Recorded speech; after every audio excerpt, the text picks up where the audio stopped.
Ladies and gentlemen, welcome to the Rotary Club of Seattle, the fourth oldest and one of the largest Rotary clubs in the world. It's great to see all of you this afternoon. If you're visiting today, we have a couple of traditions at the start of our meetings. Don't be afraid. There is some inspiration and there's some music. Neither last very long, so don't worry. Our club's chair of the board this year is Roberta Nestis, and Roberta will lead our invocation today. And after that, Howard Crabtree, brand new member of our club, and Freeman Fong will lead us in song. And please remain standing after our song today.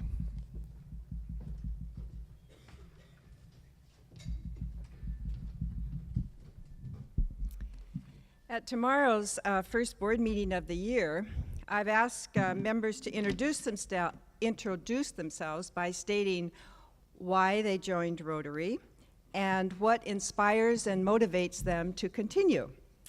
So I'm going to start that exercise for myself here today with all of you. So I confess that my original motivation for joining Rotary, and I just learned this week it was 15 years ago. Wow. Yeah. But my motivation was pure self-interest, not for myself personally, but for my nonprofit. One of my sponsors was Rita Ryder, and she knew that my organization was starting a capital campaign, so she said, you know, Roberta, you might have some good contacts at Seattle 4. And she was right. And my other co-sponsor, some of you might remember Roz Woodhouse, she listened to my whiny complaints about having to attend meetings every week, and she said, you know, Roberta, you might find that this is a nice respite in your week from your nonprofit CEO job. And she was right. So what inspired me over the years? Well, one of the first moments I'd like to share with you was, and this is when my focus kind of shifted more to the service aspect. It was in 2004. And it was my first international trip with Rotarians to Vietnam and Cambodia. And I don't know if Jim Moore or Laurel James are here, but they will remember this. It was a very long drive to the border of Cambodia and Thailand on a deeply rutted road. And it was a rough ride, but when we got there, the misery of that ride dissipated because waiting for us were all of these school children lined up to greet us and thank us for their new classroom. You would have thought we were rock stars. Well, let's fast forward. My motivation, I think, continues to be service, and primarily because I'm retired and I don't need to network anymore. So my focus, and it's not an either-or thing. So whatever works for you, it's just why you're here, and that's the most important thing. But I found that that now that 15 years have gone by, I guess I might be considered part of the old guard, you know, the wise and wonderful ones. But to tell you the truth, where I get most excited is when I look at the youthful leadership that is part of our club now. And I really think these are the people that are creating our future. I want to give you one last example of my most recent moment of inspiration. I had a chance to take to lunch one of the recipients of our Winners for Life scholarships. And I sat there and listened to her talk about the daily routine that she went through for her and her younger brothers and sisters, getting ready for school every day while the family was homeless. She's my inspiration. What is yours? You all know Jill. Jill Dougherty has worked, is it more than 30 years at CNN, correct? Yeah, has been all over the world as a correspondent. There's probably no better qualified journalist to talk about Russia. Jill was Moscow bureau chief for CNN. She's also currently still on the CNN payroll as a contributor. If you've been watching TV lately, Jill is all over CNN because Russia is in the news almost daily. Sitting to Jill's left, Dave Ross is the co-anchor of Seattle's morning news on KIRO-FM, an institution in this market, somebody that I've admired as a journalist for a long, long time. So please welcome Jill and Dave.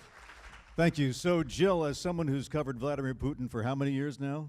Oh, dear. Well, actually, you know, we ended up at the same university, I hate to say this, in 1971 at Leningrad State University. He was a budding KGB agent who was getting a law degree. I was an exchange student in Leningrad. So that was in 1971. And I'm sure before doing anything, the first questions he asked was, is it the truth? Will it benefit all concerned? So, what do we need to understand about him? Once a KGB agent, always a KGB agent? Or has he become a politician who cares about helping his people and what they think about him? You know, I think it's both and more. I think if I could just kind of bring you into when I think about him, and I think about him a lot, trying to understand what makes him tick. I think, you know, going back to Leningrad, I'll make this very brief, but he grew up in Leningrad, which was, at that point, he was born in 1952, so just after the war. His father went to the front during World War II, was shot up, really almost died. His mother almost died of starvation in the blockade of Leningrad. Remember the 900 days in the blockade? What would have been his older brother died probably at the age of about 3, probably of dysentery in the Leningrad blockade, and was buried, this poor little kid, was buried in the cemetery, common grave for a lot of the people who died during the blockade. So Putin comes from a city that was very proud that it had fought off the Nazis, and I think he is determined, no matter what you think about Putin, I think he is determined not to let that happen again. He is out to defend Russia's interests. And then, you know, he's a kind of a true blue person when it comes to joining the KGB. He wanted to join KGB when he was a kid. When he was 16 years old, he went to the KGB building in St. Petersburg, Leningrad at the time. I visited that, or outside. We didn't get in that day. But, you know, he showed up and he said, hey, I want to be a KGB agent. And they said, go to law school and talk to us later, kid. And he did. You know, he went to law school, got his degree, and then became a KGB agent. But he was not happy about the breakup of the USSR, right? He was not. And that is one of, I'd call them the seminal quotes about Vladimir Putin, that he considers the breakup of the Soviet Union the biggest geopolitical tragedy that Russia really, or the world, has actually seen. But I think we have to interpret that. I don't think what he was saying is communism was great, really sorry that communism ended, and I don't think that's what he's talking about. I think what he's talking about is the international heft, the influence of Russia, the influence of the Soviet Union was over.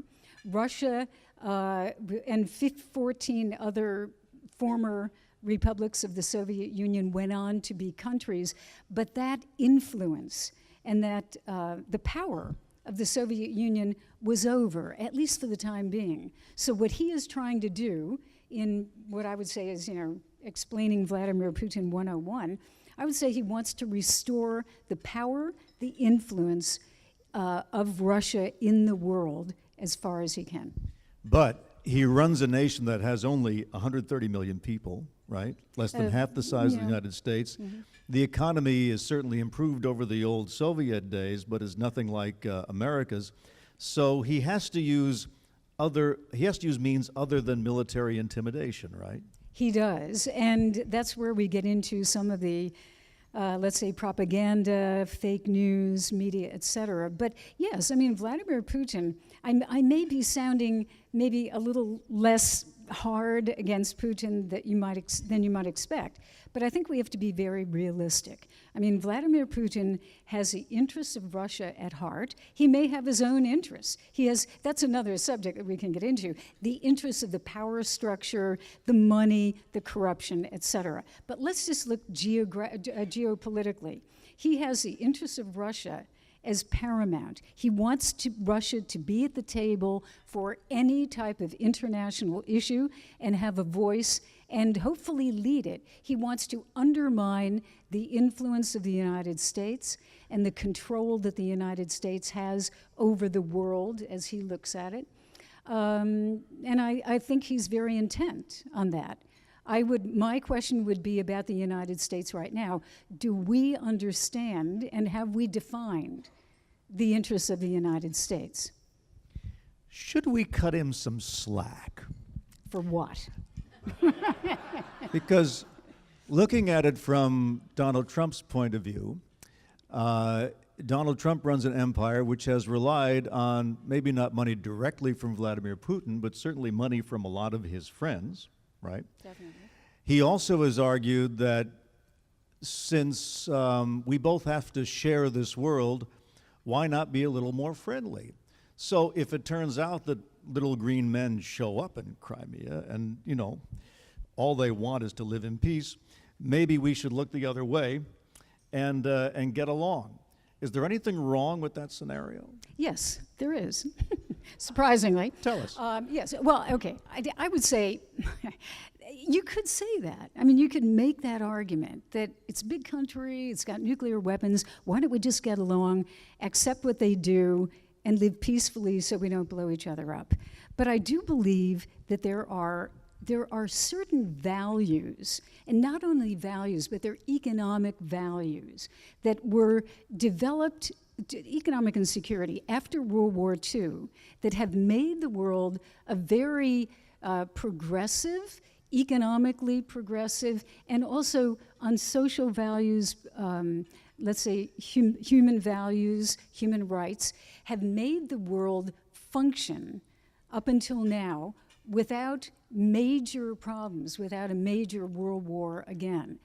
And these things, you know, open societies, respect for human rights, transparency in business, et cetera, are things that are important, not just in a sappy, you know, America is a wonderful place and, you know, we can pull ourselves up by our bootstraps. These are workable principles, almost like the 4 principles that we have right here that work. And if you say, oh, that doesn't matter, then others will take the lead. And Vladimir Putin has a very different view of how the world should be run. I mean, he believes that basically every country is an independent sovereign nation, and regardless of what that country does internally, sometimes to its own citizens, is okay, that we should not interfere, that we shouldn't even really try to encourage other countries to do much of anything. We should just let every country be, work with them, probably not, you know, in some international organizations like the United Nations, but basically it's every country for itself. And I think that is one of the things that I would draw the line on. You well, let every cannot country accept be, that. as long as they're not a former Soviet Socialist Republic that he wants to occupy, right? Because, Well, true. okay, so... Like Ukraine, I mean, that's Well, specific. right. So what does he get out of it? You see, is he speaking for a group in Russia that is seeking to bring back Russia's street cred in the world? Is he beholden to wealthy financiers who he depends upon for his own power? I mean, where are his weak points? His weak points. Well, I think remember when, all politics is local, that phrase. In a sense, all politics in Russia and in Russia's position in the world is local. Putin wants to stay in power. That's number one. That it really is one of the primary motivations for him. And the power structure that he is part of and leader of is something that benefits a very small number of people. He, and I think the people who support him, would definitely talk a good game on giving power to the people, letting them vote, etc. But in practical terms, they do not, because they don't trust the Russian people to make the right determination. Weakness is really bad in his mind. Weakness toward the outside world, weakness internally. So his weakness, if you want to talk about his actual weakness, I think it is the potential of inner turbulence in Russia. So a lot of what he does internationally is meant to shore him up domestically. That could also sound familiar with what is happening right now in the United States. There is a huge domestic component to our foreign policy right now. There always was, but I would say it's larger than it's ever been. So that's number one. And then also he realizes that the United States, Europe, the transatlantic community has certain values and ways of behaving that run counter to his interests. His interests deal with money, the oligarchs who support him, and he has to keep them happy. They have to keep him happy in order for that system to continue. Therefore, you have, and this is a very long subject, but I think it's key, the influence of corruption that follows. It exists in Russia. It exists very much in the former Soviet Union, the former Soviet space, and is being exported to other countries, or actually, let me put it this way, exploited in other countries to undermine the influence of the United States and divide Europe and the United States. So he has to be worried about unrest in his own country. His polls, though, show him to be very popular, right? Absolutely. Do you trust them? Well, I just looked at one. I just pulled it out right there. 87% of Russians, according to a Pew, which is American poll, think that they trust Vladimir Putin when it comes to foreign policy and Russia's role around the world. And 59% of them believe that he has done a good job in increasing Russia's power, that Russia's power has increased around the world. I believe some of those polls, he's always getting approval ever since the invasion and the annexation of Crimea, 2014. He has always gotten in the 80s. He's gotten, 87. However, I would put a caveat.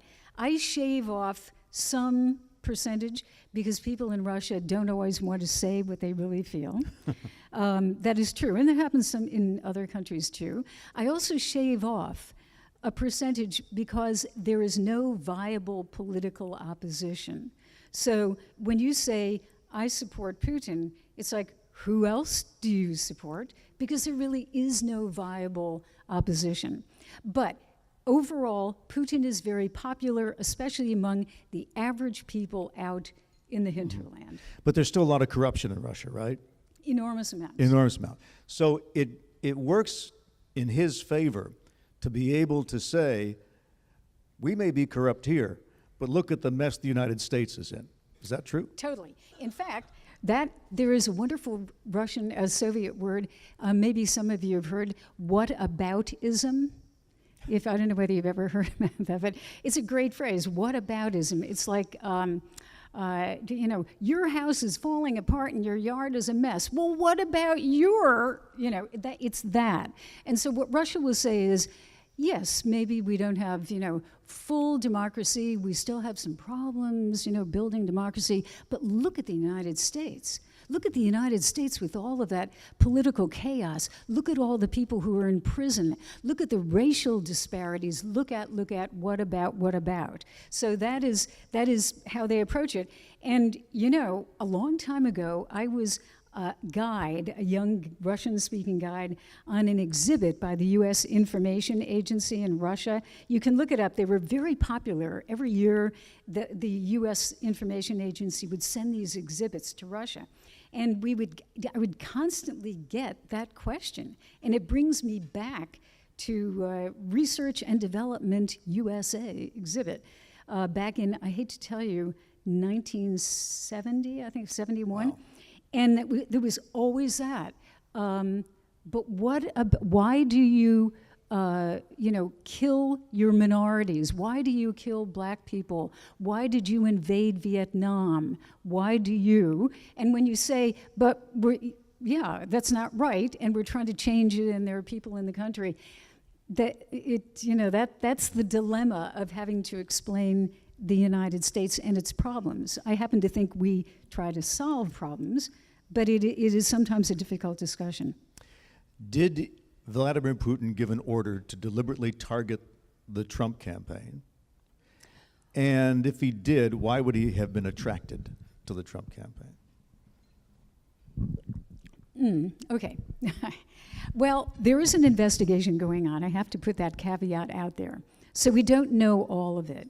But based on what I know, I have read, I have talked with people, and I think there is no doubt that Russia had an influence campaign during our election campaign, an influence operation to influence what was going on in the United States.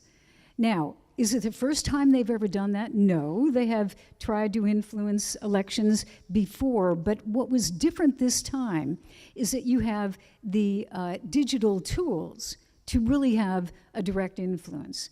Using, let's say, weaponizing information, weaponizing fake news, weaponizing a whole lot of information from WikiLeaks that had been stolen, et cetera.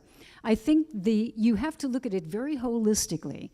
I think they were definitely trying to, in order of appearance, weaken Hillary Clinton. There was no question in my mind, watching the Russian media at that time and watching what was going on in the United States, that they wanted to weaken Hillary Clinton, initially because they thought that she was going to be the president. And so there were a lot of ways that you could weaken her. You could say she's corrupt. You could say, as I saw on so many Russian news programs, she's sick, she's dying, she's about to die, just look at her, she's collapsing. Sounds familiar. And she's crazy. There were memes going around, of Hillary going crazy. And so these things, those were used, I would say, to hurt her. Then, as it became more, maybe not obvious, but they could see Donald Trump saying positive things that Vladimir Putin agrees with about Russia, they decided, well, why not help him? So they began helping him. And then at the end, I think the hardest thing, and nobody, at least civilians, knows this yet, I think the thing that has to be looked into is, was there a connection between the information that was collected and hacked by the Russians, then given to WikiLeaks, and then weaponized and sent around the world? Was there a point of collusion, and nobody can say definitively, but of using that information to influence the election? And I would say, this is my personal question, but I would say the thing that we have to ask ourselves is not only, were voting machines hacked? As far as I can see, not. It appears that way. But a story about Hillary Clinton cracking up or being so sick that she is not able to function as president can also influence voters. So the propaganda use and the use of propaganda by Russia, I think, has to be looked at very carefully. It is part of what they use right now as part of, let's say, their military operations. Propaganda is part of it. They started a lot of that back in 2014 with Ukraine, and it became it's very sophisticated. So I know it's kind of a longer question, but I just want to make sure I am not saying that anybody at this point can point to that and say collusion. We're told it's still going on. I think James Clapper said they're simply setting the stage for what's to come. Yeah. Why What's not? to come? Why not? Look, anytime that you can, and this is happening right now, anytime that you can make the United States look like a weak country, falling apart into chaos, it helps Russia. It just makes Russia look like the adult. I will give you a great example. right after, truly, when they came back, everyone went to the G20. And then Donald Trump came back, and I was watching the Russian media. How are they going to play this? So they knew that Donald Trump, encountered some issues there with other world leaders. So there was a story in the Russian media in which they said Donald Trump met with a lot of other leaders of other countries, but it didn't always go that well. His relations are rather fraught with a lot of international leaders. But the person who really did very well was Vladimir Putin, because everybody respects him. He respects international boundaries. He respects the sovereignty of every country. He did just fine at the G20. So that's a great example of weakening the United States, the image of the United States, burnishing the credentials of Vladimir Putin, and also, praising Russia. I would say Russia, at this point, its problem is it doesn't really have any idea or suggestions for how the world should solve its problems. It really doesn't. It is very good at undermining America's attempts, maybe previous attempts, to solve a lot of problems. But it is not good and doesn't have any coherent policy on anything other than let's use the UN, perhaps because they have influence there. But it is not a problem solver. Russia is not a nation that is solving problems. Russia is a nation that is exploiting weaknesses because it helps them.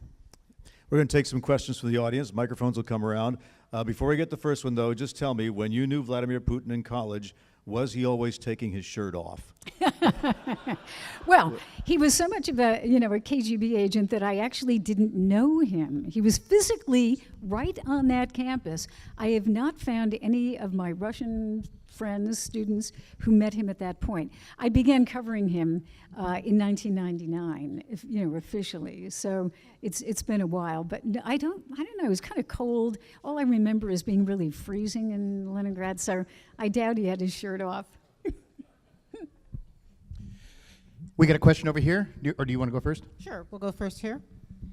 So, Jill, I'm curious about, as a journalist working in Russia today, what is it like, number one? And what's it like for Russian journalists to do their jobs now? What's the current climate? Well, for the Russian journalists have it a lot harder than anyone else.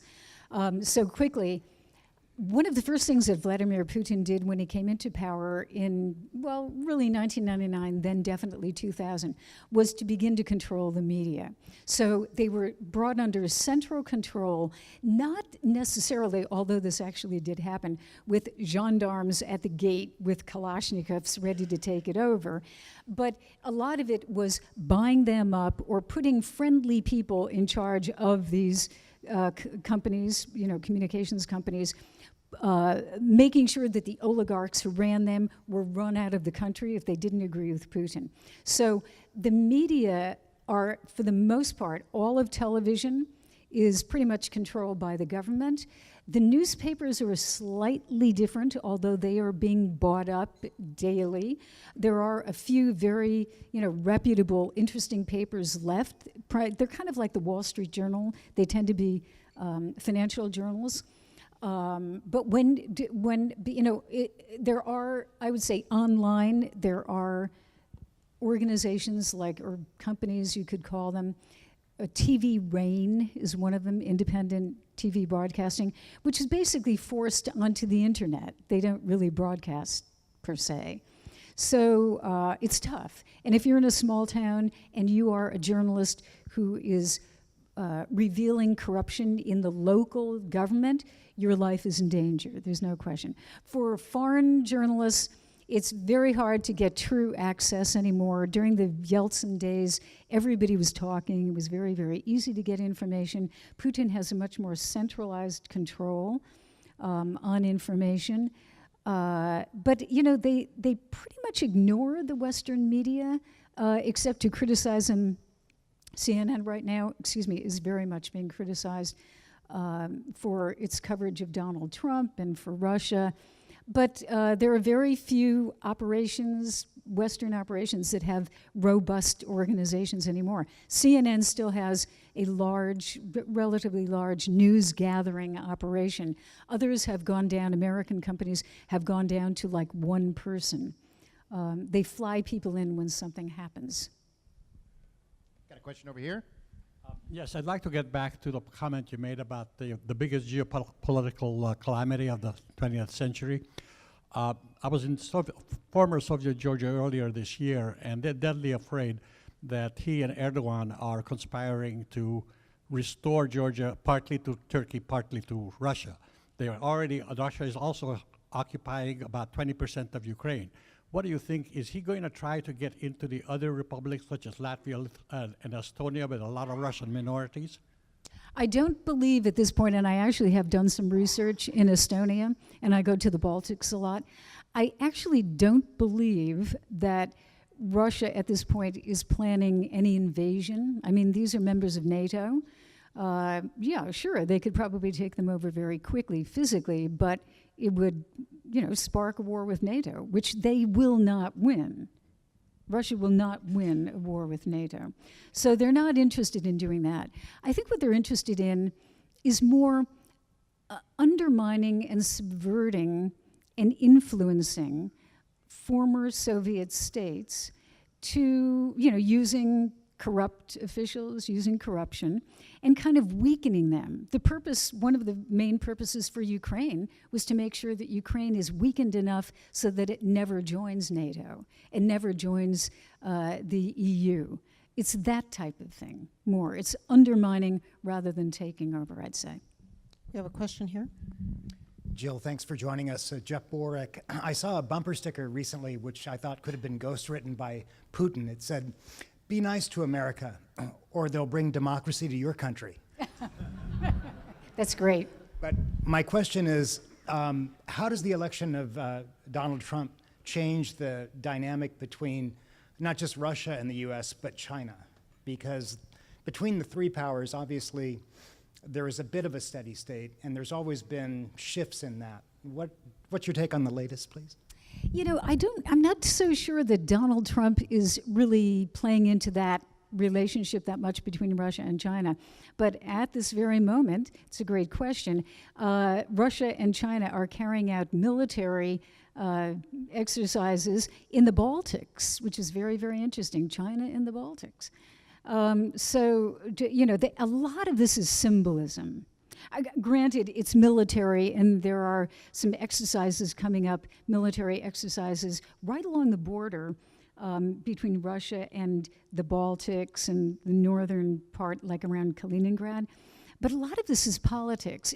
Russia is saying, okay, during Obama, obviously they hated Obama, and they feel that the United States, because of sanctions, was trying to weaken Russia. So at that point, there was a very big shift politically toward China, because if they won't deal with us, then China will. And I think there's a lot of wishful thinking, because China is a very, pretty realistic country when it comes to which side of the bread it's buttered on. Their relationship with America is a lot more important than the relationship with Russia. That said, they are willing to, work with Russia and,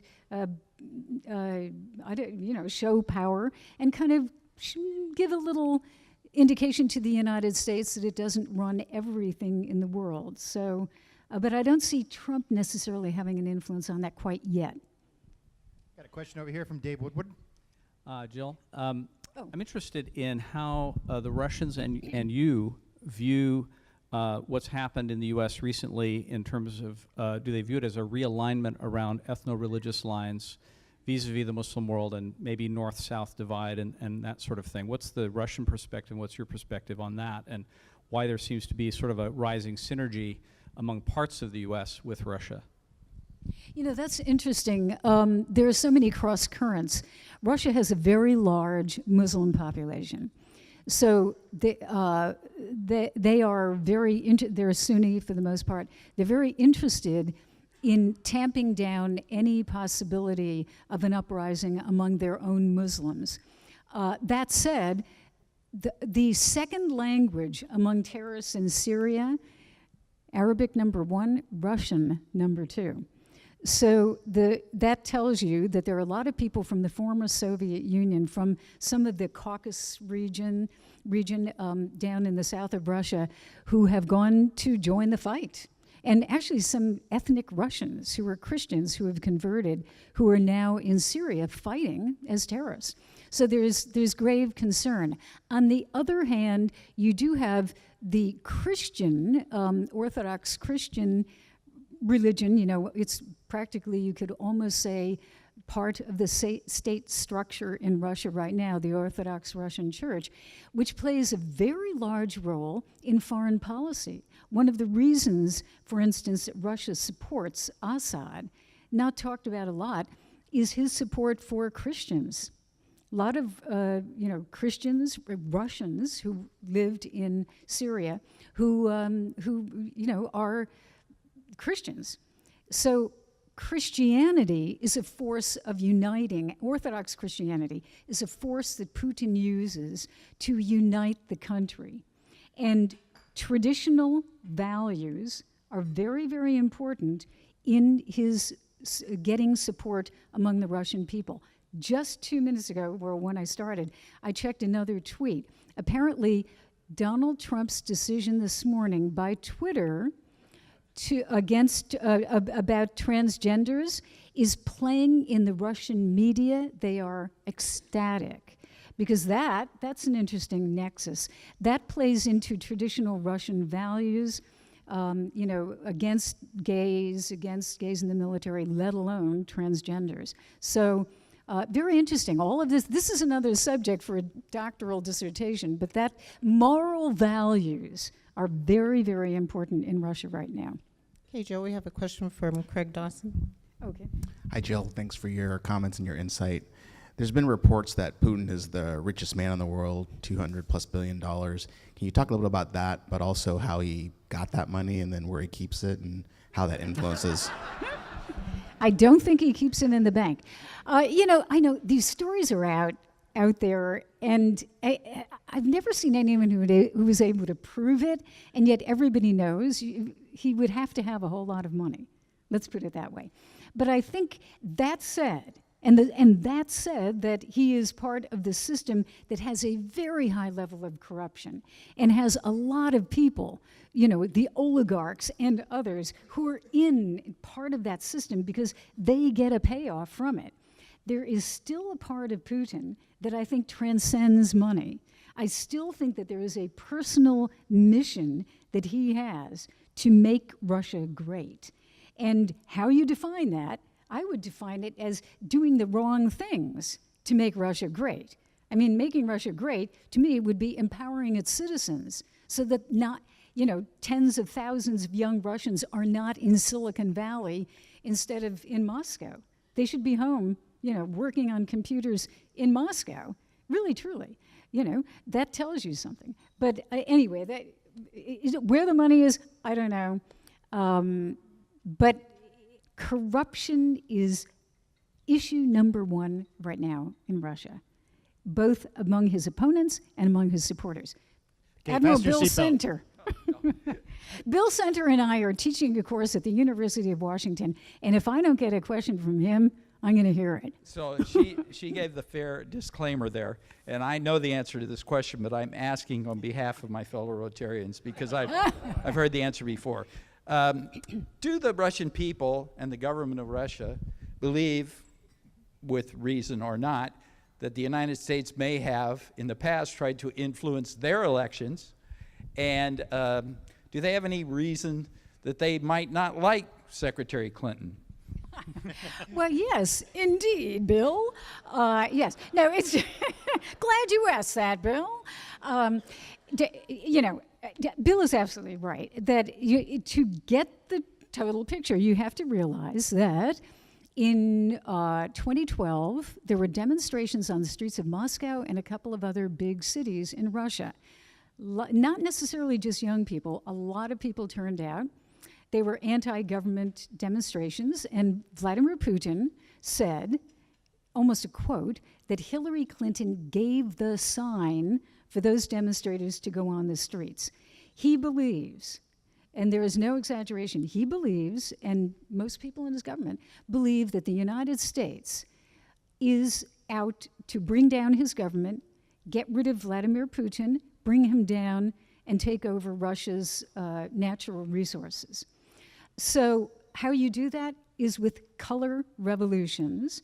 Color revolutions happen in Georgia, Ukraine, Kyrgyzstan, and they would say that Arab Spring was all part of basically a CIA plot to sow dissension and to get rid of leadership and take over countries.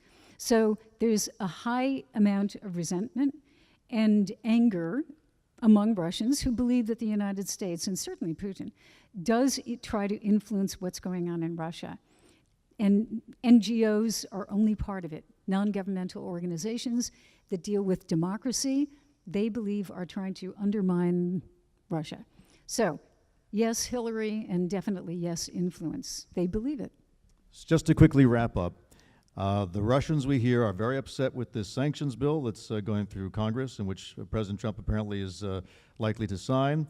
There have been tweeted threats that there would be some sort of asymmetric retaliation. What might that be like? You know, I have to ask myself, what exactly would they do?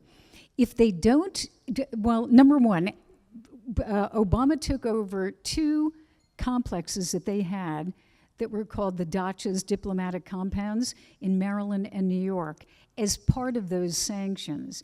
The Russians are fixated on those and want them back. So I would look for them, if that is not resolved very quickly, they could probably take over some property of the United States government, like the dacha, the summer house that the American embassy has in Moscow. They would probably also kick out about 30 American diplomats from Moscow. What sanctions, the counter-sanctions that they have instituted in response to Obama were actually sanctions on their own people. They stopped imports of fruits, vegetables, and other things from Europe. It hurt Russians more directly than not. So I'm not quite sure what they could do, but I think they might, put people on persona non grata lists so that people who are business people might not be able to come to Russia. It would hurt them. I think it would shoot themselves in the foot. We can still buy vodka, though, right? You can still buy vodka, depending upon where it's made. Jill Dougherty, thank you. Great, thank you.